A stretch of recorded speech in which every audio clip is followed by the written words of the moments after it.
Ang Safe Spaces Act po ay isang batas na nagde-define ng gender-based sexual harassment o GBSH sa iba't ibang space or environment.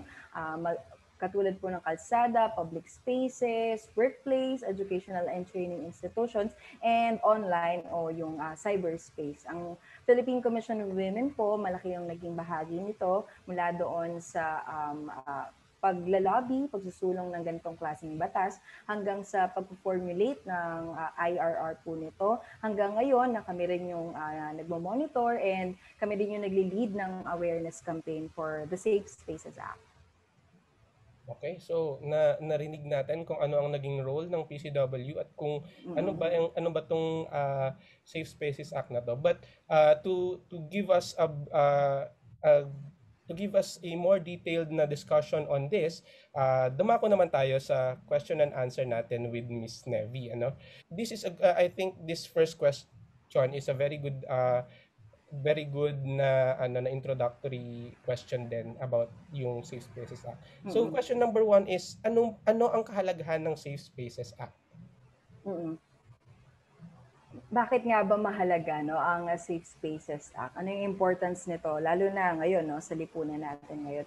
Mahalaga ang Safe Spaces Act dahil bukod sa denify niya nga kung ano ba yung GBSH, ilan sa mga acts dito ay ginawa niyang punishable, no? So nagkaroon ng penalty, yung mga akala ng iba ay okay lang, 'di ba? So dito sinabi natin na mali yung paninipol, no? Mali yung pambabastos sa mga babae sa kalsada kasi pinaparusahan na ito under the Safe Spaces Act, no? At ang isa pang mahalaga dito, in-address kasi ng Safe Spaces Act yung ilang gaps doon sa mga dating batas, no, katulad na lang sa RA 7877 o yung Anti-Sexual Harassment Act of 1995, no. Dito kasi ni-recognize na ang sexual harassment nangyayari din siya between peers and by a subordinate to a superior or to a senior, and by a student to a teacher, no? So na-address niya yung ganong klaseng gaps, no? Kasi ni-recognize natin na hindi lang naman teacher to a student yung harassment, pwedeng baligtad, no? So naging saklaw na rin ito ng Safe Spaces Act. And ang mahalaga pa din dito, nagkaroon ng malinaw na duties yung mga employers, yung heads ng schools, sa kung ano ba yung mga dapat nilang gawin para ma-prevent yung GBSH or yung sexual harassment sa kanilang mga spaces, workplace, educational, and training institutions.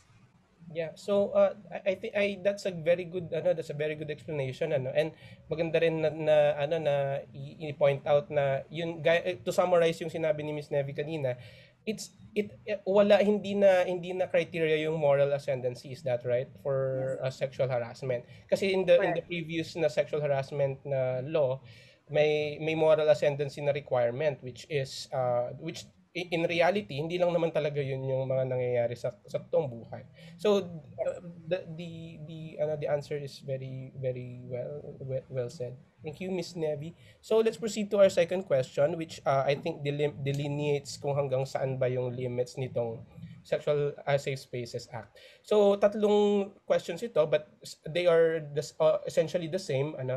Ang sexual harassment ba under Safe Spaces Act ay para lamang sa mga kababaihan? Yung related question niya, applicable ba ito sa LGBTQs? And siguro itong another related question natin dito is, sakop ba pati ang kalalakihan dito? Hmm.